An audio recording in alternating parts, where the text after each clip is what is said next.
Spirit of the Lord is great and mighty. The Spirit of the Lord is my victory.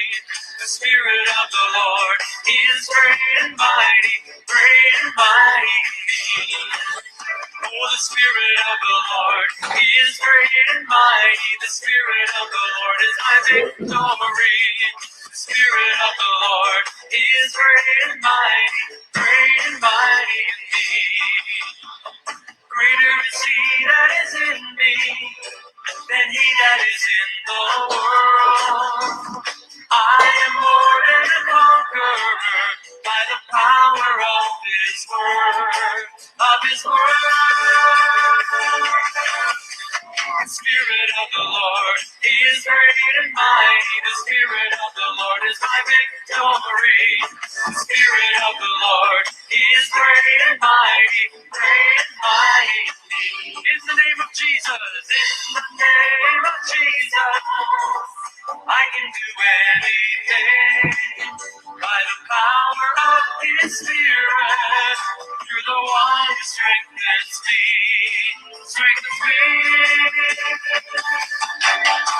The Spirit of the Lord is great and mighty. The Spirit of the Lord is my victory. The Spirit of the Lord is great and mighty, great and mighty.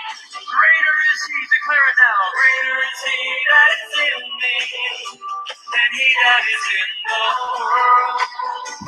I am more than a conqueror by the power of His word, The Spirit of the Lord is great and mighty. The Spirit of the Lord is my victory. The Spirit of the Lord is great and mighty, great and mighty. In the name of Jesus, I can do anything by the power of His Spirit. You're the one who strengthens me. The Spirit of the Lord is great and mighty. The Spirit of the Lord is my victory. The Spirit of the Lord is great and mighty, great and mighty indeed. The Spirit of the Lord is great and mighty. The Spirit of the Lord is my victory. The Spirit of the Lord is great and mighty, great and mighty, great and mighty, great and mighty indeed. Great and mighty indeed.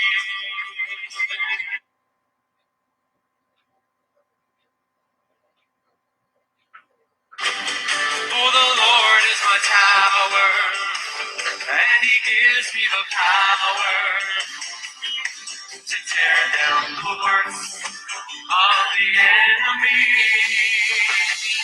In a difficult hour, He will crush and devour and bring the powers of darkness underneath my feet. For the Lord is my tower, and He gives me the power to tear down the works of the enemy.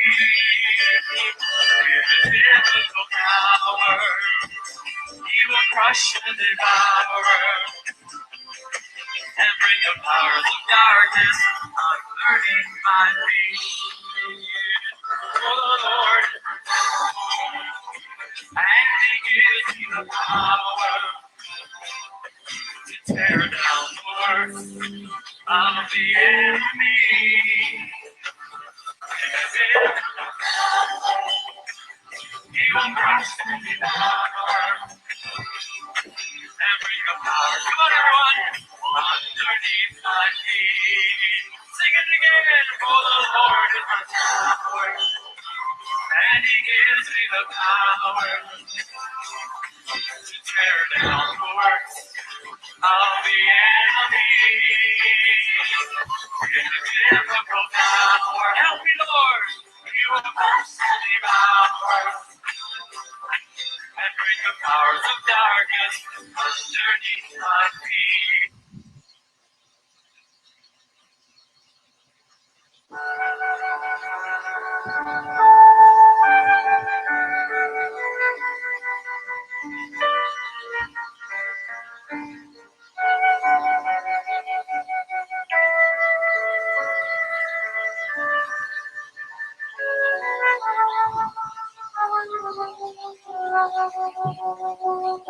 Purihin ka, Panginoon, purihin ang iyong pangalan. Napakabuti mo sa bawat araw.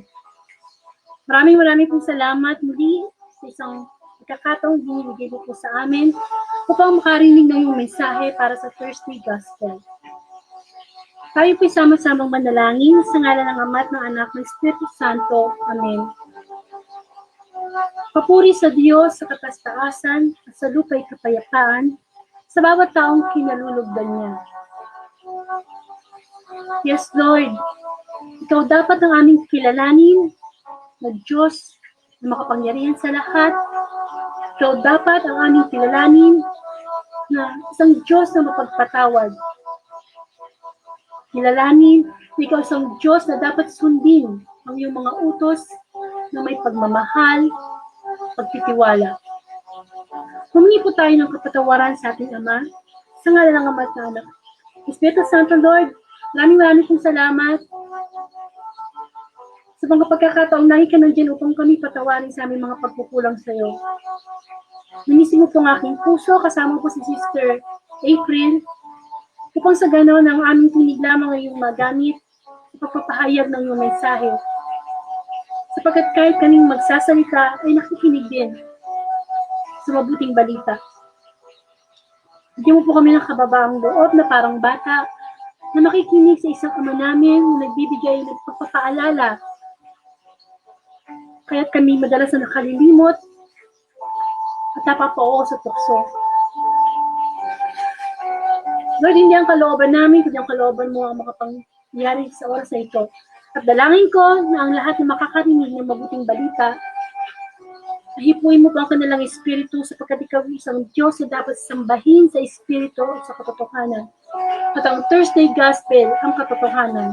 At ang katotohanan magpapalaya po sa amin. Panginoon, marami po kami pagkukulang sa iyo. Pero maraming salamat. Kapag kami isang tupang nawawala, lagi mo kami hinahanap. Salamat, Panginoon, sa lakas ay binigay mo sa bumaghapon, sa mga biyaya materially, but of course spiritually. Yun ang gusto mong i-bless kami.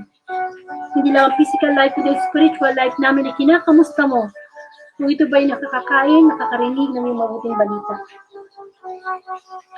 Maraming salamat, Panginoon, sa pagsubok, lalo na ikaw ay nariyan. Patuloy kang kumilos sa mga darating pang oras. Ikaw ang maihayag, nabigyan ng papuri, at higit sa lahat, ang iyong salita ay magdulot sa amin ng pag-ibig, pag-asa, at pagtitiwala. Halagang ito'y dalangin ko sa iyo, Ama, sa pangalan ng Panginoong Hesus, kaysa ng Espiritu Santo. Amen.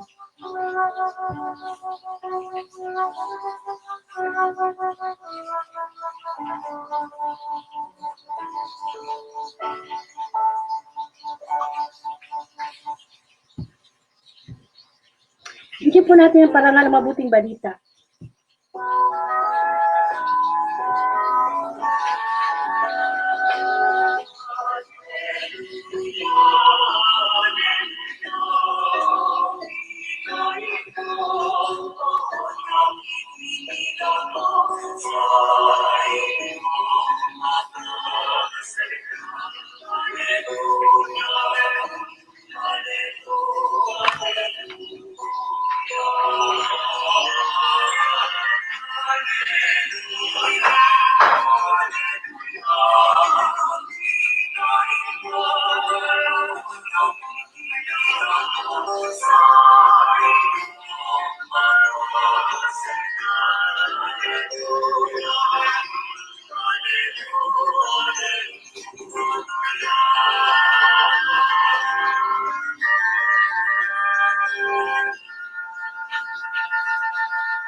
Ang mabuting balita ayon kay San Mateo. Papuri sa iyo, Panginoon. hindi lahat ng tumatawag sa akin, Panginoon, Panginoon, ay papasok sa kaharian ng langit, kundi ang mga taong sumusunod sa kalooban ng aking Ama na nasa langit. Sa araw ng paghuhukom, marami ang magsasabi sa akin, Panginoon, hindi po ba't sa iyong pangalan ay nangaral kami, nagpalayas ng mga demonyo at gumawa ng mga himala? Ngunit sasabihin ko sa kanila, hindi ko kayo kilala. Lumayo kayo sa akin, kayong mga gumagawa ng kasamaan. Kaya't ang bawat nakikinig at nagsasagawa ng mga salita kong ito ay maitutulad sa isang taong matalino na nagtayo ng kanyang bahay na ang pundasyon ay bato. Umula ng malakas, bumaha, at binayo ng malakas na hangin ang bahay na iyon. Ngunit hindi nagiba sapagkat nakatayo iyon sa bato. Ang bawat nakikinig ng aking salita, ngunit hindi naman nagsasagawa ng mga ito, ay maitutulad naman sa isang taong hangal na nagtayo ng kanyang bahay sa buhanginan. Umulan ng malakas, bumaha at binayo ng malakas na hangin ang bahay. Ang mabuting balita ng Panginoon, pinupuri ka namin, Panginoong Jesucristo. Sumayin niyo po ang kapayapaan ng Panginoong Diyos. Welcome po sa The Word of God Daily Gospel. Ito po ay alas 8 ng gabi, Monday to Sunday Gospel. Ang pakikinig po ng salita ng Diyos o yung mabuting balita ay hindi lang po tuwing linggo o yung sinasabi natin nga kapag magsisimba tayo. Ang salita po ng Diyos ay kailangan natin everyday. Kasi tayo hindi lang naman sa physical life, kinakamusta rin ni Lord yung ating spiritual life. Amen? Sapagkat utos po yan ng Panginoon na basahin natin ang Bible everyday, makapagnilay tayo, makarinig tayo ng mabuting balita. Sapagkat, alam niyo naman sa Satanas, di ba? Sabi sa Bible, para siyang leon na nag-aabang lang na tayo sakmalin. Kung pa lang siya ng perfect timing. Kaya kailangan busog tayo sa salita ng Diyos. Sapagkat mismo ang Panginoong Jesus ang nagsabi na hindi lang tayo sa tinapay dapat mabuhay, hindi sa bawat salitang namumutawi sa bibig ng Diyos. Para pag may mga tuksong dumadating sa atin, alam natin isasagot natin sa Panginoon. Kamukha ng sabi ni Jesus, di ba, nung tinukso siya sa hilang, anong sabi niya sa dyablo? Nasusulat, nasusulat, nasusulat. So, ganun din tayo. Pag busog tayo sa salita ng Panginoon, pag sinabi ng mundo na maghiganti ka, ngipin sa ngipin, sasabihin naman ng yung espiritu, ng yung konsensya na hindi. Hindi yan ang sabi ng Panginoon. So, kailangan tayong mabuhay sapagkat patay ang pananampalatayang walang gawa. At hindi nga po lahat ng tumatawag ng Panginoon ay papasok sa langit. Kundi yun lamang sumusunod sa kalooban ng Panginoon. Sapagkat gusto ni Lord, tayo ay new creation, bagong nilalang. Upang sa ganun ng Great Commission ay ating pong maganap. Kahit po tayo ngayon online, we can be online alagad. Pwede kang maging alagad. Ako, bata, matanda, mayaman, pindot-pindot lang. Pwede natin i-share itong Thursday Gospel sa ating timeline. Isa po yan sa utos ng Diyos na dapat natin sinusunod. Kasi akala natin ang 10 utos lang ng Diyos, ang utos ng Diyos. Hindi. Sa kapal ba naman ng Biblia, New at saka Old Testament, nandoon po ang mga utos ng Panginoon na may kasamang pangako at may kasamang gantimpala. So isa po sa utos ng Diyos na ipalaganap natin ng mabuting balita. Kaya pag tayo ay hindi nakakapagpalaganap ng mabuting balita, sa pamamagitan na ng pag-share sa timeline nyo, nagkukulang tayo sa Panginoon kasi hindi natin naganap ang kanyang Great Commission. Kasi yan naman po yung dahilan, di ba? Nakita natin ang Panginoong Jesus, siya may 12 alagad. At ano ba ang inatang niyang trabaho o responsibilidad sa kanyang mga alagad? Ipalaganap ang mabuting balita. Salamat sa Panginoon. Hindi tayo kamukha ng mga alagad ng Panginoong Jesus noon na maglalakad pa, pupunta pa ng bundok, sasakay pa ng bangka para makatawid sa kabilang ibayo. Naku po, eto, kahit anong ginagawa natin, nakahiga, o kumakain, o ano, basta pwede nating i-share ang mabuting balita. Yan ang bina-viral dapat, lalo na sa panahon ng pandemic. At ngayon po, salamat sa Panginoon, ngayon po ay December 3 na, 2020, at Thursday Gospel po ang ating pagninilayan. At ito po ay nagmula kay San Mateo, chapter 7, verses 21 to 27. Ito po ay kailanmay hindi ko kayo nakikilala. At dalawang uri ng taong nagtayo ng bahay. Amen? So, alam nyo, mamaya magkakaroon ako ng reflection. Nilagyan ko to ng hashtag hindi kita kilala. Medyo makinig tayo mabuti sa mensahe ng Panginoon kasi meron siyang pag-ingat na ipapagawa sa atin. Pero subukan po muna natin kontakin si Sister April kasi siya po yung umang magbibigay ng reflection. Kaya sana po magkaroon po tayo ng puso na habang nakikinig, isipin natin na ang Diyos ay nasa kalagitnaan natin. Upang sa ganun, kumbaga sa pagkain, ma-digest natin ng gusto ang mensahe ng Diyos. Amen? So, hindi ko siya makontak, siya ang pagtatawagin natin. Kayo po ba? Ano na po ba yung mga... Ano po ba yung pinakamasakit na salita na narinig nyo sa inyong kapwa? Amen? Yung bang talagang sabi mo, aray, sakit naman yung magsalita. Amen? Pero ito pong gospel natin ngayon ay mahirap po yata marinig itong sinabi ng Panginoon na hindi kita kilala. Amen? Sa panahon natin ngayon, ang Diyos ay lagi nandyan. Kilala tayo lahat. Mga pangalan natin, pinagmulan natin, buhay natin, problema natin. Kung ano mang meron yun. Ay masasabi natin na ganun tayo kakilala ng Panginoon. Pero once na dumating na po ang Judgment Day at humarap tayo sa ating tagahusga, gusto mo bang marinig yung salitang, hindi kita kilala? Hello, magandang gabi po.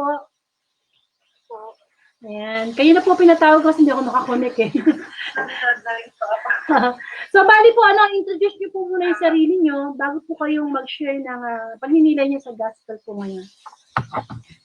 Apo. Start na po. Apo, introduce niyo po muna yung sarili niyo. Ayan. Magandang gabi po sa lahat ng manonood po ngayon at sa mga manonood po ng live video na to ni Ate Angelica. Isang napakagandang gawain nga po na through social media po ay patuloy tayo nagpapahayag ng salita ng Diyos. At katulad nga po na sabi niya, di ba yung Great Commission po, kahit tayo po ngayon ay tinatawag ng Diyos na maging mga cyber missionary. At mga akma po na ngayong araw din po na to, sisimulan po yung pagninilay na to sa kapistakang pinagdiriwang natin ngayon, si St. Francis Xavier, isang dakilang misyonaryo na sa kabila ng mga pagsubok na kanyang pinagdaanan sa kanyang buhay, ay sinikap niyang ipangaral ang salita ng Diyos, maging sa mga taong hindi naniniwala sa kanya, sa mga taong hindi nakakakilala sa kanya. At ito yung hamon sa atin ngayon ng Ebanghelyo na narinig po natin mula sa Ebanghelyo ayon kay San Mateo, chapter 7, verses 1, 24 to 27. Actually po, narinig po natin to last September po eh. Pero sa gospel po ni St. Luke. So, ang narinig po natin ngayon ay pagkatapos lamang po ng pangangaral ni Jesus sa bundok, yung Sermon on the Mount. So, narinig po natin, di ba, yung Beatitudes. At pagkatapos po nun, ng kanyang pangangaral sa bundok, ay eto nga po narinig po natin ngayon yung tungkol sa dalawang taong nagtayo ng kanilang bahay. Ngunit, striking yung pasimula ni Jesus yung sabi niya, hindi lahat ng tumatawag sa akin, Panginoon, Panginoon, ay papasok sa kaharian ng langit, kundi ang mga tao lamang na sumusunod sa looban ng aking Ama na nasa langit. Titignan po natin yung Panginoon, Panginoon, prayer po, di ba? Yung kapag tayo ay nagdasal, di ba? Sisimula natin, Lord. Tapos kapag talagang yung malalim yung panalaki natin, yung Lord, Lord, tumatawag talaga tayo sa Diyos. Pero sabi ni Jesus dito, hindi lahat ng tumatawag sa akin makakapasok sa kaharian ng langit. So, ibig sabihin, hindi sapat lamang ngayon ay tumatawag lamang sa Kanya na nakikilala siya through head level. Ang sabi dito ni Jesus, yaon lamang mga taong sumusunod sa kalooban ng aking Ama na nasa langit. Ano nga ba yung kalooban ng Amang nasa langit? Ano nga ba yung gusto niyang gawin natin? Paano nga ba tayo makikilala ni Jesus? kung papansin po natin, tayo po ngayon ay nasa first week ng Adbyento. At ang ating mga pagdinilay po ay tungkol nga sa paghahanda natin sa pagdating ni Jesus. Marinig, kung naalala po natin nung fiesta ng Christ the King po, di ba? Narinig natin yung Matthew 25. Sabi dang sa paghuhukom, hahatiin ni Jesus yung mga natupa at yung mga kambing. Yung mga tupa, yung mga tao, meron silang ginawa. Ito yung ginawa nila yung tinatawag nating mga corporal works of mercy. At dito, nakilala sila ni Jesus. Kasi kung maalala din po natin, sabi ni Jesus, kapag kayo ay nag-iibigan, makikilala ng sanlibutan na kayo'y mga alagad ko. Merong palatandaan si Jesus sa kanyang mga alagad kapag ang mga alagad na ito ay nagmamahalan. Ito yung hamon sa atin ngayon. Ang ating paghahanap sa Panginoon ay paghahanap sa karunungan. Madalas kasi parang ang ginagawa natin, iba yung hinahanap natin eh. Hinahanap natin yung kaskatan. Paano ako magiging popular? Di ba nga po sa social media, paramihan ng likes, paramihan ng shares, paramihan ng reacts. Pero at the end, hindi naman po ito yung tatanungin sa atin ni Jesus eh. Ang tatanungin sa atin ni Jesus ay, nagmahal ka ba?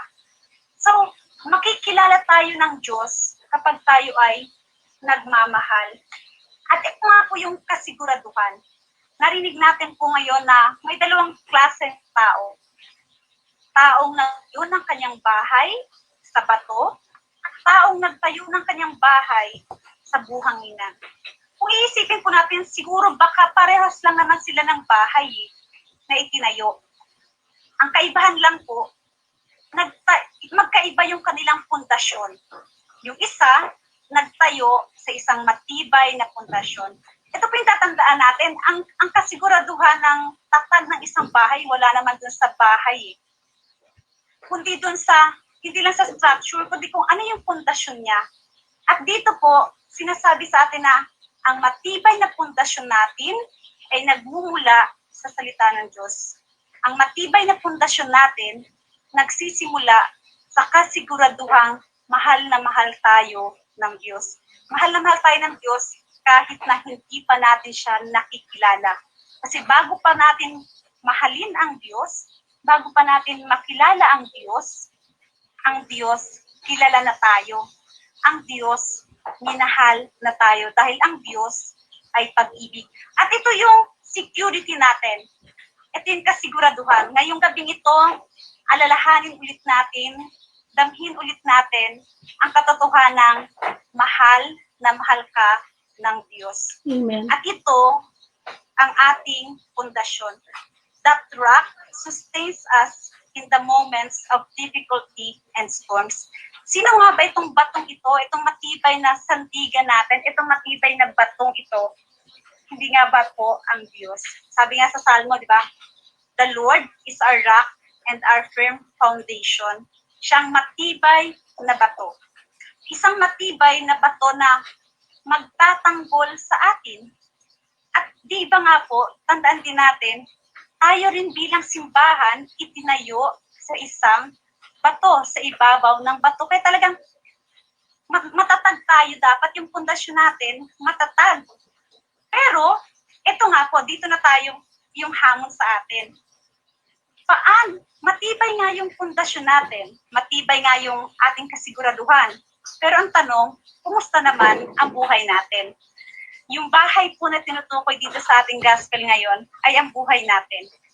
Hindi ang ibang tao ang magtatayo ng bahay na yan. Tayo po. So nasa desisyon natin, paano nga ba ako magtatayo ng bahay? Paano ko ba patatatagin ang buhay ko?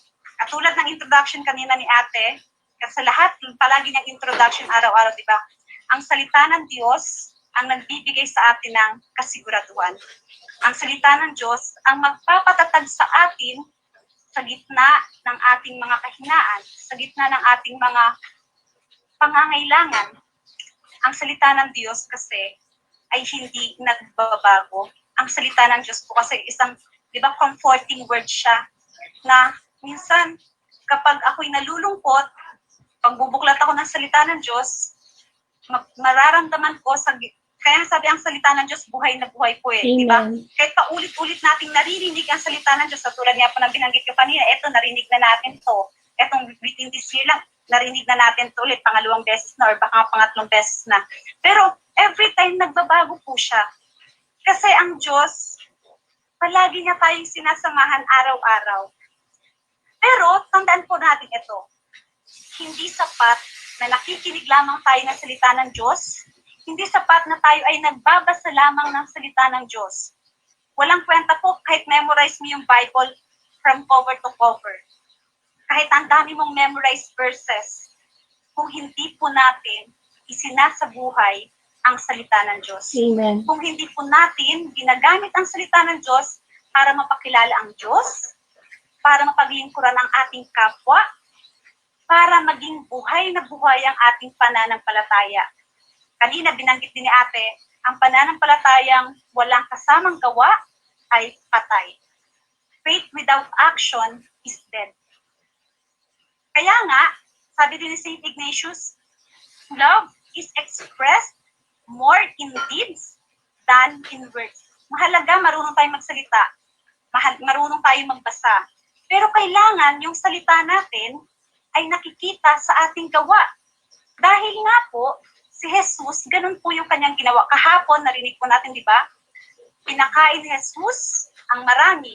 Ngunit kasabay po nun, pinagaling niya yung mga may sakit. Gumawa siya ng mga himala. Ang mga salita ni Jesus, sinasamahan niya ng gawa.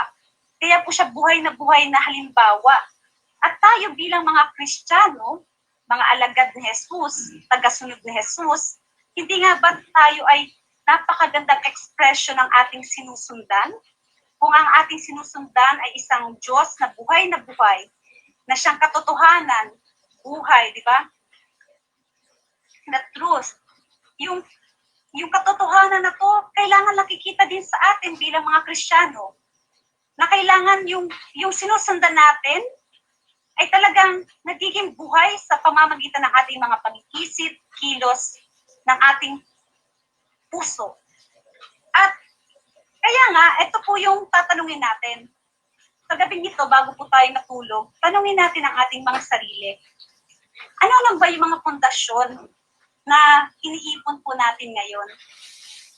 Ano ba yung mga ginagawa nating sandigan sa buhay po natin? Tandaan po natin, tayo po ay naghahanda sa pagdating ni Jesus. Hindi natin alam kung kailan siya darating.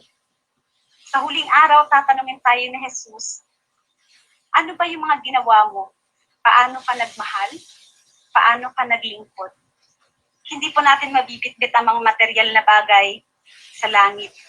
Hindi po natin mabibitbit sa langit lahat ng ating mga degrees, lahat ng ating mga recognitions. Pero mabibitbit po natin doon ang lahat ng mga kabutihang ating unti-unting iniipon ngayon. At itong mga kabutihan natin na to, ito yung mga parang gintong dadaan sa apoy. At dito, masusubok kung ano nga ba tayo. Pagkatapos ng mga apoy na ating pinagdadaanan ngayon, pagkatapos ng mga unos na ating pinagdadaanan ngayon, gaano ka katatan? Gaano ka katibay? Maaring, sabi nga po nila, di ba, dumaan lang yung November, ilang araw na lang, 28 days na lang, panibagong taon na naman po. Pero kung titignan natin, parang sabihin po natin, anong nangyari ngayong 2020? Sa sunod-sunod na nangyari sa atin mula nung January, sumabog ang Bulkan Taal, nung March, dumaan yung etong COVID-19 na to, pandemic, ang dami-daming mga bad news, marami nawala ng trabaho, maraming natigil yung buhay. Tapos ito mga nagdaang araw lang ko, linggo, sunod tayo ng malalakas na bagyo. Parang iisipin natin, may Diyos pa ba? Sabi mo, Ate April, mahal ako ng Diyos. Pero bakit nararanasan ko tong sunod-sunod na pagsubok na ito? Bakit nahihirapan ako? Bakit nagdurusa ako? Pero tandaan po natin, huwag tayong maging hangal na konting konting ano lang sa kanya ng Diyos, konting galaw lang sa kanya ng Diyos, tatalikod na siya. Tandaan po natin, normal yung mahirapan tayo. Normal yung nasasaktan tayo. Normal yung nakakaranas tayo minsan magalit or magtampo sa Diyos. Pero hindi po ibig sabihin na dahil lang doon ay iiwanan na natin ang Diyos at sabihin, hindi naman totoo may Diyos eh. Ang totoo po, kasama tayo ng Diyos. Kasama natin ang Diyos sa lahat ng nangyayaring ito sa atin. Hindi tayo iniiwan ng Diyos. Kasi, sabi nga, hindi naman tandaan po natin, hindi po ipinangako ni Jesus na magiging madali ang buhay natin kapag susunod tayo sa Kanya. Hindi pinangako ni Jesus na kapag tayo ay naging Kristiyano, kapag tayo ay naging tagasunod niya, yayaman agad tayo, sisikat tayo, magiging komportable ang buhay natin. Ang sabi ni Jesus, di ba? If you want to be my disciple, take up your cross, deny yourself, take up your cross daily. Araw-araw may binubuhat tayong krus. Araw-araw magiging hindi madali ang buhay natin. Pero ito yung magpapalakas sa atin.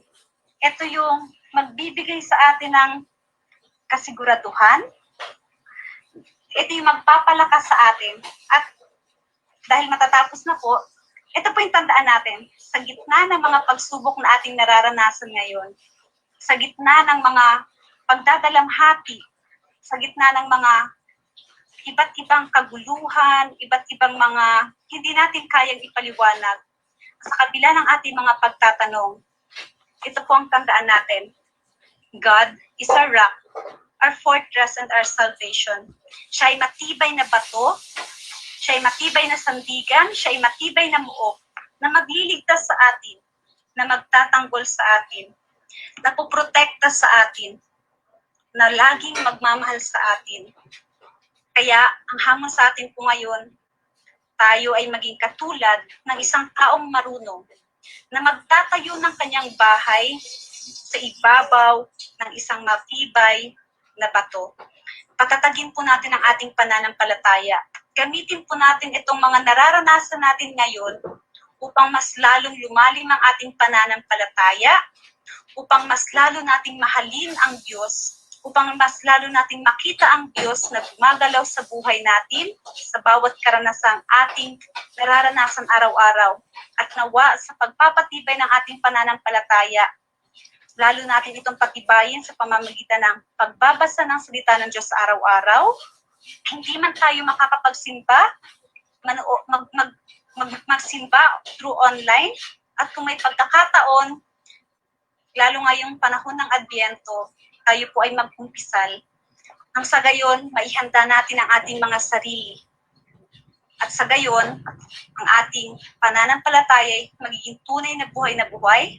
At balang araw, sasabihin sa atin ni Jesus, kilala kita. Halika na, mabuting alagad. Pumasok ka sa kahariang inihanda ko sa iyo. Sundin po natin ang kalooban ng Diyos, magbasa ng salita ng Diyos, isang buhay ang salita ng Diyos, mahalin ng Diyos sa pamamagitan ng pagmamahal natin at paglilingkod sa ating kapwa. Maraming salamat po at magandang gabi. Okay, very well said, sister. Sa Diyos po ang papuri. Amen. So maraming po salamat sa ulitin. Thank you po. Yan. Yan po si Sister April. Yan. Masabi natin na napakaganda ng binahagi niya. Talagang kung papakinggan mo lang mabuti, talagang malaman. Sabi nga habang nakikinig tayo ng salita ng Panginoon, naniniwala ba kayo na ang Diyos ay nagpe-perform ng miracle or ng himala? Kasi ang salita ng Panginoon, hindi lang yan information. Kailangan meron niyang transformation. Amen? So ako naman po, ang pagninilay ko naman po sa mabuting balita, kasi dalawa to yung kailanman hindi kita nakilala, at saka yung tungkol sa dalawang taong nagtayo ng bahay. So, nilagyan ko po siya ng hashtag na hindi kita kilala. Tulad nga ng sinabi ko po kanina nung umpisa, just imagine na kapag sa Judgment Day, nakaharap na tayo sa tagapaghusga ng ating Panginoon at sabihin sa atin na hindi kita kilala. Di ba napakasakit? Kasabi mo, Lord, nangaral ako ng iyong mga salita. Nagpagaling ako sa pangalan mo. Naglingkod ako sa iyo, Panginoon. Tapos sasabihin mo, hindi mo ko kilala. Amen? Yun na po yung pinakamasakit na pangungusap na maririnig natin. Na hindi tayo kilalanin ng Panginoon. Eh di syempre, pag hindi niya tayo kilala sa Judgment Day, ano ibig sabihin nun? Wala tayo sa Book of Life. O hindi nakasulat yung ating pangalan sa aklat ng buhay. Eh hindi na bali, hindi masulat yung pangalan mo sa SAP na hindi ka nakakuha ng ayuda Hindi na bali, hindi masulat yung pangalan mo sa pumasa sa board. Amen? Hindi na bali.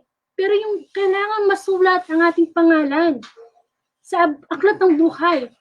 Ibig sabihin nung kinikilala tayo ng Panginoon. At tulad nga sinabi ni Sister April, ang pinakamasarap namang marinig sa araw ng Judgment Day ay yung sabihin ng Panginoon na, Brother June, Brother Luigi, halika, pumasok ka sa aking kaharian, isa kang mabuting katiwala, makisalo ka sa aking kagalakan. Amen?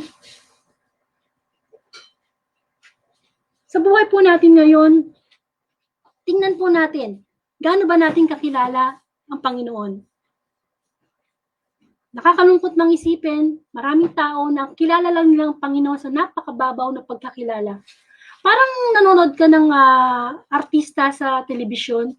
Si ganyang artista, kilala ko yan. Maganda, magaling kumanta, magaling umarte, kaibigan niya ni ganitong artista. Ganon ang karamihan ng kilala ang Panginoon Na siya'y anak ng Diyos, kilala ang Panginoon dahil sa nasisimba lang tuwing linggo, kilala ang Panginoon bilang mapagpatawad. Pero hindi ganon ang gusto ng Diyos na pagkakakilala na dapat natin ibigay sa Kanya. Makikilala natin ang Diyos kung tayo ay may relasyon. Amen? Kaya ano pa man ang kinakaanibaw mong sekta, ano man ang relihiyon mo, pinakamahalaga pa rin yung ating relasyon sa Panginoon. Parang mag-asawa lang yun, di ba? Kaya na po sila nagkakakilala bilang mag-asawa kapag sila yung nagsama na sa isang bubong. Doon na sila nagkakaroon ng tunay na relasyon sapagkat nakikilala nila ang isa't isa. Sa kanilang relasyon, doon nasusubok, dumadating mga pagsubok. Di po ba sa mga mag-asawa? Doon mo na-discover na ganito pala siya, ganyan pala siya. Unlike nung hindi pa kayo nagsasama sa isang bubong. Kailangan po natin magkaroon ng love story sa Diyos. Pinaka-basic na utos, ibigin mo ang Diyos na higit sa lahat. So, paano natin maiibig ang Diyos kung may kahati siya sa puso, may kahati siya sa ating lakas, may kahati siya sa ating isip. Baka naman pati sa ating kaluluwa, may kahati pa rin ang Diyos. Kilalanin natin ang Diyos. At paano natin siya nakikilala? Sa pamamagitan ng pagsubok. Amen? Kaya maraming tao nagbabalik loob sa Diyos, karaniwan dahil tinawag sa pagsubok. Kuminsan pag hindi mo nasubok sa sakit, sa disgrasya, ang isang tao, hindi yan magbabalik loob sa Panginoon Amen po? Sapagkat yung pagsubok na yan, diyan tayo dinadalisay ng Panginoon. Diyan niya pinapalalim ang ating pundasyon. At ano yun? Ang ating tiwala. Ang pag-ibig, ang pundasyon niyan, tiwala. Kasi pag nawala ng tiwala, unti-unti nang nawawala ang pag-ibig. Amen? So, paano tayo makakasunod sa Panginoon? Ang pagsunod sa Panginoon, sabi nga dahan-dahan lang proseso. Amen po? Hindi yan nagagawa ng isang iglap lang. Halimbawa, ikaw ay mahilig magsigarilyo, tapos sasabihin kailangan bukas, wala na to. Dadaan at dadaan tayo sa proseso. Amen po. At sino ba ang number 1 nating kalaban? Yung ating mga sarili. Siyempre, iniwanan mo yung mga barkada mong nag-a-addict o yung bisyo mo, iiwanan mo. Yung galit mo, papatawarin mo na yung taong kagalit mo. Di ba kalaban natin sarili natin? Kalaban natin pride. At yun ang ginagamit ng Diablo, yung ating mga pride. So, pero po akong bibigay ng mga ilang tips kung paano po tayo makakasunod sa Panginoon based sa naging experience ko. Kasi wala namang pinaka-the best na pagninilay, kundi yung may paramdam mo sa kapwa mo na ito nangyari sa akin to. Kaya ito dapat yung personal experience natin, sabi nga patay ang pananampalatayang walang gawa. So na-experience ko po kay Lord na kaya pala dapat tayo, nakakasunod pala tayo sa Panginoon, una sa lahat, kung tayo ay may oras. Basic muna tayo, no? Basic. Bakit? Paano tayo magkakaroon ng relasyon sa Panginoon kung wala tayong oras sa Kanya? Paano ma-develop ang love story natin kay Lord kung hindi tayo nagkakipag-communicate sa Kanya? At paano ba ang communication kay Lord? Kapag tayo nagdadasal, nakikipag-usap tayo sa Kanya. Kapag tayo nagbabasa ng Bible o nakikinig ng salita ng Diyos, kamukha nito sa Facebook Live, siya naman yung nakikipag-usap sa atin. Amen? Ilang oras po ba sa loob ng isang araw? 24 hours. Hindi naman naghahanap si Lord ng quantity time, kundi quality time. Amen? Para mapagnilayan natin, ano ba yung nagawa ko sa araw na ito? Amen po. Kasi bawat araw na binibigay sa atin ng Panginoon, pinagninilay tayo niyan. Amen? Maring tong araw na to, nalugi ka sa negosyo mo. Mag-iisip ka ngayon, ba't ka ako nalugi? Maring itong araw na to, may nakagalit ka. Bakit siya nagalit? Amen? Kung yung mga ganyang bagay, pinagninilay tayo, how much more pa kaya ang salita ng Panginoon? Kaya importante, kung gusto nating sumunod, magbigay tayo ng oras sa pakikinig ng salita ng Diyos. Kasi po, yung salita ng Diyos, yun po yung pattern natin para tayong makasunod sa kanyang kalooban. Dito nga po sa mundo, meron tayong batas ng tao, nakalagay dyan. Bawal magtapo ng basura, bawal umihi, bawal tumawid. Kung saan yung bawal, nandun ang maraming basura, nandun yung maraming tumatawid. Hindi ba? Yun ay batas ng tao. At alam naman tayo mga Pilipino, kapag walang nakakitang pulis, ginagawa natin yung bawal. Kaya ngayon mapakahalaga na magkaroon tayo ng oras na magnilay sa Panginoon para yung utos niya, sundin natin. Kasi kapag sumusunod po tayo sa utos ng Diyos, tiyak masusunod natin yung batas ng gobyerno. Amen? Kaya kung yung 24 hours, wala ka man lang ibinigay na panahon sa Diyos para makinig sa kanyang salita, kawawa naman tayo. Kung nabubuhay lang tayo para gumising, kumain, magtrabaho, pumunta kung dito, yung paulit-ulit lang, wala sa schedule natin ng Panginoon. Kaya, pinaka-basic niya, kung gusto mong sumunod sa kalooban ng Diyos, magkaroon ka ng oras sa Diyos. Amen? Sabi nga, time management lang naman yan. At napakabuti nga ng Panginoon, biro mo, pinabayaan niya tayong gawin muna yung mga ginagawa natin kanina. Ngayong oras na ito, panahon naman ng break time. Mag-rest naman tayo spiritually. Kasi pagod na tayo physically So kailangan spiritually, doon tayo kukuha ng kalakasan. Na kahit pala ang dami nating sinuong na problema tong araw na ito, may isang Diyos na nagsasalita sa atin. Nagbibigay comforting words ang kanyang mga salita. Pangalawa, bukod sa time, ito po yung isa sa mahalaga. Magsimula po tayo sa maliliit na bagay. Ano ibig kong sabihin nun? Ang salita ng Diyos, kapag sinabi niya, ibigin mo yung kaaway, hindi madaling gawin yan. Diba? Siyempre, pride yan eh. Kapag sinabi ng Diyos na huwag kang mangangalo niya, hindi madaling gawin yan. Lalo na kung mahal mo yung tao pero bawal na pag-ibig. Di po ba? Kaya sabi ng Diyos, kung gusto nating sumunod sa Kanya, magsimula muna tayo sa maliliit na bagay. Halimbawa, alam naman natin ang ating katawan ay templo ng Espiritu Santo. At isa dyan, sa mga nangyari sa akin, yung dapat yung mga kinakain natin, mga masusustansya, para tayo lumakas. Pero ano ba ang pagkain gustong-gusto ng tao ngayon? Mga instant food. Kaya ang buhay ng tao, instant din. Amen po. So, sa maliliit na bagay, kalmukha sa soft drinks, mahilig po ako dati dyan. Pero nung nakilala ko yung Panginoon, gusto ko sumunod sa kanyang kalooban, unti-unti. Yung maliit mo ng soft drinks muna, tinanggal ko. Amen. O kaya yung iba, kaya tayo bumabaha kasi di ba may mga basurang nababara sa mga kanal. Bakit? Kasi ultimo yung maliit na candy, plastic ng candy, tinatapon natin kung saan-saan, natin pakialam. Hindi natin pinapangalagaan nating kapaligiran. Amen. Kung yung balat ng candy nyo, ilagay mo sa bulsa mo, itinapon mo sa tamang basurahan, nakatulong tayo kasi yung maliit na candy, pag pinagsama-sama mo yan, buong mundo nagtatapon ng candy sa daan, malaki epekto niyan sa ating kalikasan. Ibig sabihin ng Panginoon, gusto mong sumunod, mag-umpisa ka sa little by little. Amen? Hanggang sa napapractice mo. Kasi ang katawan natin, ano to likas na makasalanan to likas na mahina. Sabi nga ang spirito ay laging handa, ngunit mahina ang daman. Kaya sa mga pagkain pa lang na bawal sa atin, huwag na natin kainin. Kamukha ng mga junk food. Kaya nga junk ano ba yung sabihin ng junk? Basura. Diba?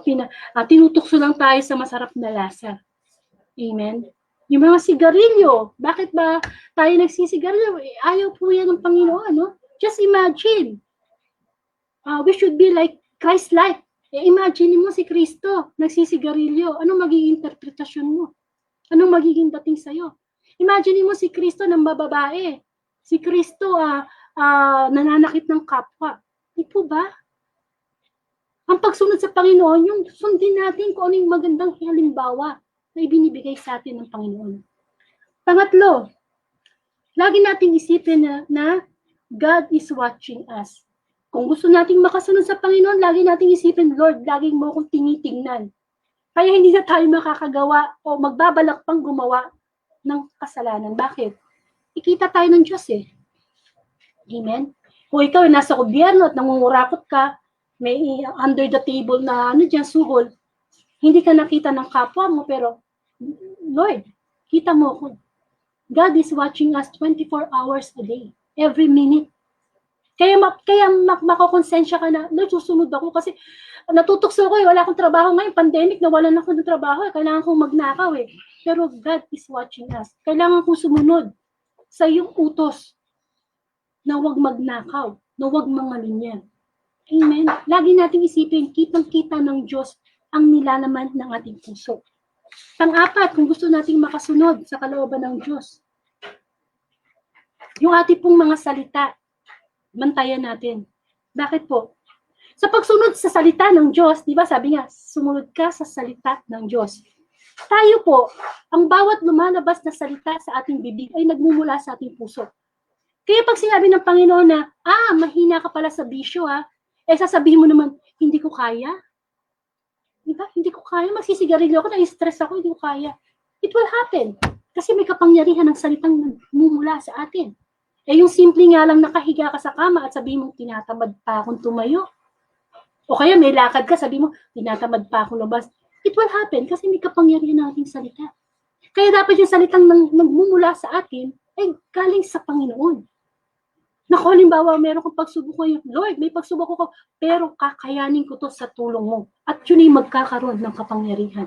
Makakasunod ka sa kalooban ng Panginoon. At higit sa lahat, ikalima, kung gusto nating sumunod sa kalooban ng Diyos, kung gusto nating una, magkaroon tayo ng oras sa Kanya. Pangalawa, sumunod tayo sa maliliit. Mag-umpisa tayo sa maliliit na bagay na pagsunod sa Panginoon. Pangatlo, lagi nating isipin God is watching us. At pang-apat, yung bantayan natin yung mga lumalabas sa ating bibig sapagkat ang salita natin may kapangyarihan. Kung ito-total mo lahat yun, pinamahalaga, tayo ay may humility, kababaang loob. Sa pagsunod sa Diyos, kailangan natin ng kababaang loob. Bakit? Ano bang nangyayari ngayon sa mundo? Kaya maraming hindi nakakasunod sa kalooban ng Panginoon. Kasi yung ating human will, ang ating pinangingibabaw, hindi God's will. Alam niyo, napakagandang isipin na ang Panginoong Jesus, nung siya'y nanalangin sa Garden of Gethsemane, umiyak, nakaluhod siya at nananalangin siya sa Ama. Anong sabi niya? Ama, naisip niya kasi na malapit na siyang ipako sa krus. Pero nung sabi niya, anong panalangin niya sa Ama? Hindi ang kalooban ko, kundi ang kalooban mo ang makapangyari. Ganun ba ang ating prayer sa mga pagkakataong tayo natutukso o nasa state tayo ng kasalanan ngayon? Lord, ang sakit iniwan ako ng asawa ko, niloko ako ng kanegosyo ko, business partner ko. Lord, masakit Pero hindi kalooban ko makapangyari, kundi kalooban mo. Magpapatawad ako, Lord, kasi yun ang kalooban mo. Itong nararamdaman ko galit, gusto ko makiganti, hindi mo to kalooban. Ganyan sana tayo sumunod sa Panginoon. Lagi tayong may kababaang loob. Nakakahiya naman kay Lord. Anak ng Diyos, perfecto. Pero pinakita niya kung ano ibig sabihin ng kababaang loob. Amen po. Yan dapat ang maging karakter natin. Amen? Sapagkat sa buhay natin, napakahirap nang lagi tayong mataas. Wala naman tayo pagmamalaki, di ba? Para na sa ganon, haharap tayo sa Panginoon na yung puso natin, may kababaang loob, at sasabihin niya, kilala kita. Kilala kita. Nung ikaw ay mag-abot ng isang basong tubig sa iyong kapwa, ako yung pinainom mo. Nung dinamitan mo, yung mga kapwa mong walang masuot na damit, ako yung dinamitan mo. Amen? Sapagkat kung ano yung ginawa natin sa ating maliit na kapatid, sa Diyos natin ginawa. Amen po. Magsimula tayo sa paunti-unti. Pero wag naman tayong babagal-bagal, ha? Kasi baka mamaya, abutan naman tayo ng muling pagbabalik ng Panginoong Jesus. Kailangan maging seryoso tayo sa pagsunod sa kalooban ng Diyos. At doon po sa pundasyon, kailangan maging pundasyon natin ang Panginoon, ang ating pagtitiwala sa Kanya. Na habang lumalalim yung pundasyon natin, lumalalim din yung ating pagmamahal at pagtitiwala sa Panginoon. Kaya ang katanungan sa Thursday Gospel ay ito, na pwede niyo pong isama sa inyong pagninilay. Kahit kailan may hindi kita nakilala, ang sabi ng Panginoon. Upang hindi ito ang sabihin sa atin sa araw ng paghukom, ay handa ka na ba ngayon na kilalanin ng Panginoong Jesus bilang daan patungong langit sa pamamagitan ng pananampalataya mo sa Kanya at pagsunod sa lahat ng Kanyang mga utos. So ano ibig po sabihin yun? Itinatanong sa atin ng Panginoon, handa ka na ba ngayong oras na ito? Nakilalanin ng Diyos na siya lamang ang makapagliligtas sa iyo, nakilalanin ng Diyos na siya lang magbibigay ng pag-asa sa iyo, kilalanin ng Diyos na yung talino, yung pera, yung katanyagan galing sa Kanya. Kaya ba natin sabihin na yes Lord, kilala kita, ikaw yung Diyos na patuloy na nagbibigay sa akin ng kalakasan. Wala akong magagawa kung wala ka. Amen. Sana po, itong gospel na to, maalarma tayo. Maalarma tayo, bakit? Huwag natin pagmamalaki tayo pare, na tayo preacher, na tayo tatay, na tayo anak. Hanggat wala tayo sa langit. Hanggat hindi natin naririnig yung salitang kilala kita. Kailangan lagi tayong bukas ang ating espiritu na sumunod sa kalooban ng Diyos. Tayo mo yung pangkaroon ng closing prayer. Sa kanilang amat na anak ng Espiritu Santo. Amen. Maraming salamat po Panginoon sa patuloy mong pagpapaalala sa amin na minsan nakakalimot kami kung sino ka sa buhay namin.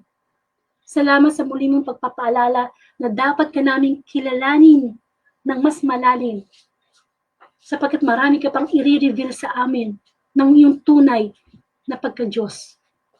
Magkaroon kami sa iyo ng panahon, ng oras, sumunod kami sa maliit. Sapagkat sabi nga, ang napagkakatiwalaan sa maliit na bagay ay napagkakatiwalaan sa malaki. Lagi naming isipin na ikaw ay laging nakatingin sa amin, Panginoon, at wala kaming maililihim. Bantayan namin ang aming mga salita sapagkat ito'y may kapangyarihan. At higit sa lahat, bigyan mo kami, Lord, ng kababaang loob na sa anumang gagawin namin, ikaw ang aming mabigyan ng papuri. Lord, marami pong salamat sa Family Dorde na patuloy mo pong binibigyan ng biyaya physically, in our physical life, in our spiritual life. Kaya hindi po ang pamilya Abelia, pamilya Buena, pamilya B, pamilya Felipe, at lahat po ng mga Facebook friends ko po, patuloy niyo po silang bigyan ng pagpapala at pag-iingat, at higit sa lahat yung makilala ka ng isang pamilya na ikaw yung sentro ng kanilang pananampalataya. Gayon din po, Lord, dalangin ko po ang grupong Move As One with Dance Ministry na magkakaroon po ng pasumba sa Sabado na darating. Naway maging matagumpay ito in Jesus' name. At gayon din po ang panalangin ko po para sa project po ni Mr. Anthony Dorde sa Bicol na magkaroon po na ito ng katuparan in Jesus' name. Gayon po, patuloy kaming nananalangin. Sama po natin sa panalangin si Sister Angel Cunanan na operahan po sa brain tumor niya sa December 10. Napakahirap po magkasakit lalo na sa panahon na ito. Pero bigyan po natin siya ng kalakasang espiritual. Ang pananalangin ng isa, mas nakakatulong kung marami ang nananalangin.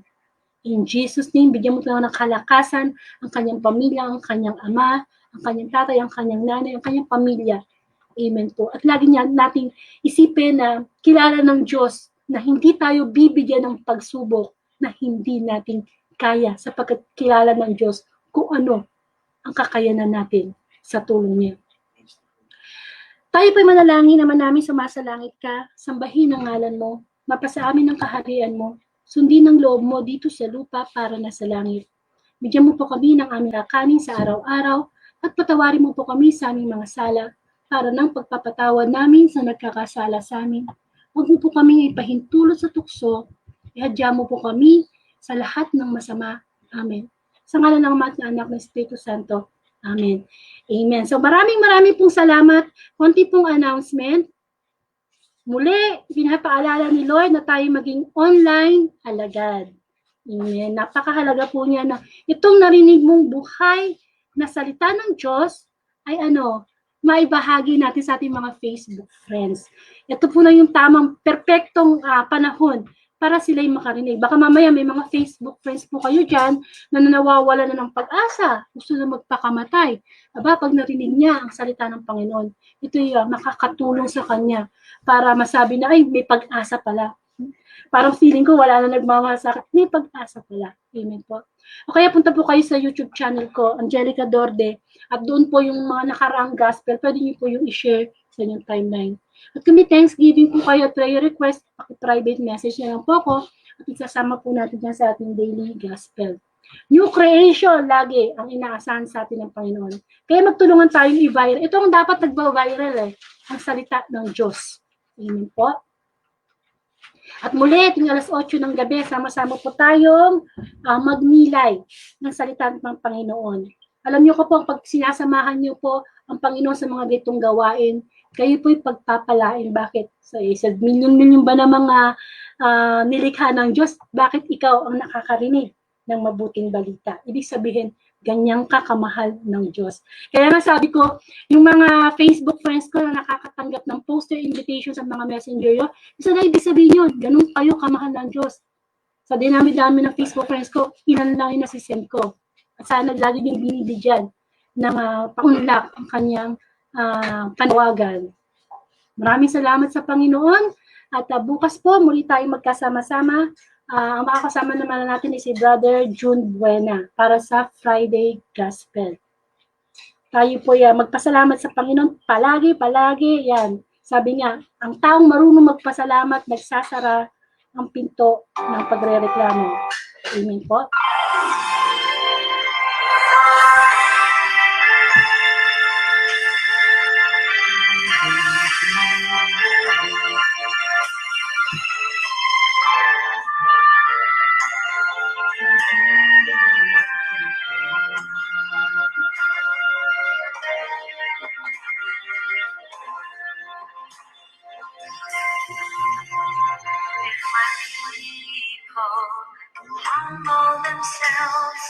Humble themselves and pray.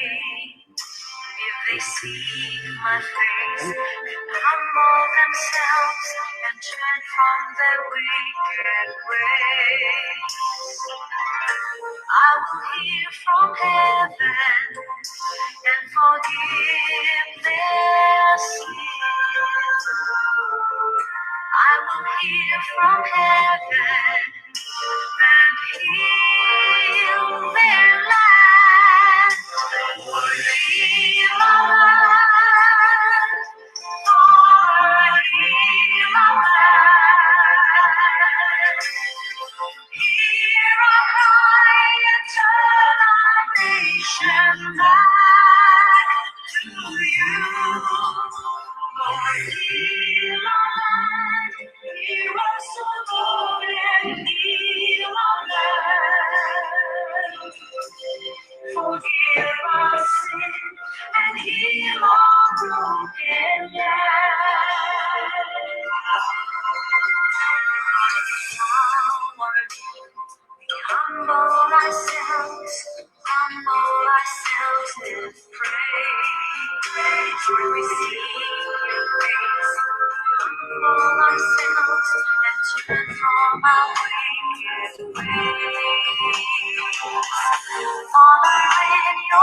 mercy. Forgive my Father, in your mercy, come heal our land. Lord, heal our land. Father, heal our land. Hear our cry and turn our nation back to you. Lord, heal our land. Hear us, O Lord, and heal our land. Forgive our sin and heal our broken land. Lord, heal our land. Lord, heal our land. Hear our cry and turn our nation back to you. Lord, heal our land. Hear us, O Lord, and heal our land. Forgive our sin and heal our broken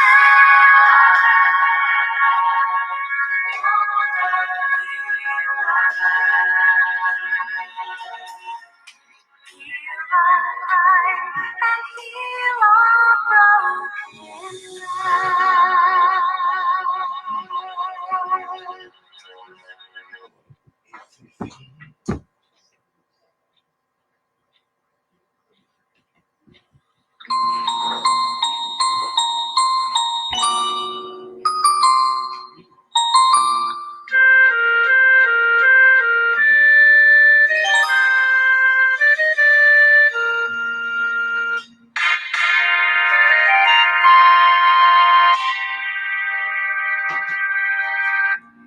Ikaw, Kristo, ay pasasalamatan sa bagong buhay mong ibinigay. Ngayon lamang ako nagmahal ng tunay sa tanang aking buhay.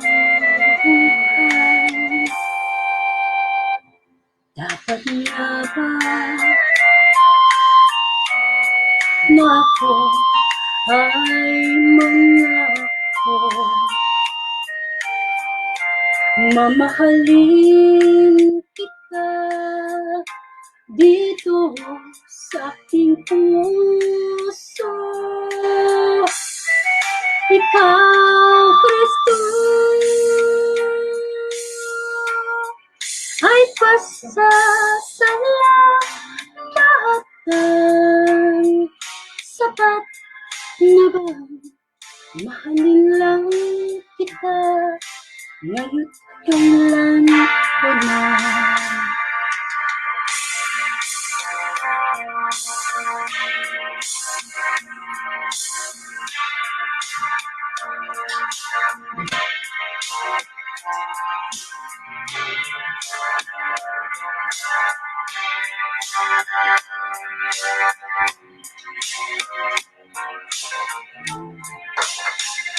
Ngayon lamang ako nagmahal ng tunay sa tanang aking buhay. Dapat nga ba na ako ay mangako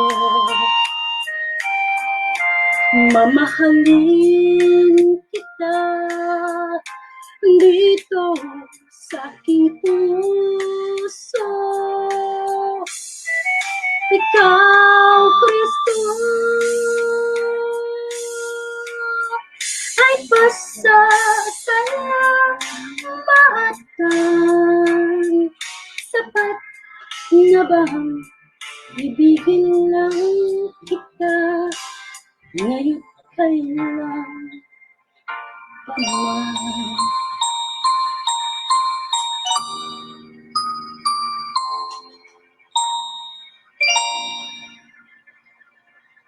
Ayun.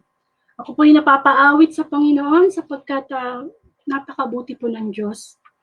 Amen. Lagi po niya tayong kinikilala, lalo na sa panahon na tayo may pagsubok, tayo laging dinidinig ng Panginoon. Sana lagi natin siyang kilalanin sa bawat oras nating buhay. Lagi tayong magbigay sa Kanya ng oras, ng pagmamahal, kasi mahal na mahal tayo ng Diyos. Gusto niya na pagdating sa Judgment Day, sabihin niya at matawag niya yung ating pangalan na tayo makapasok sa Kanyang kaharian. Maraming pong salamat. To God be the glory.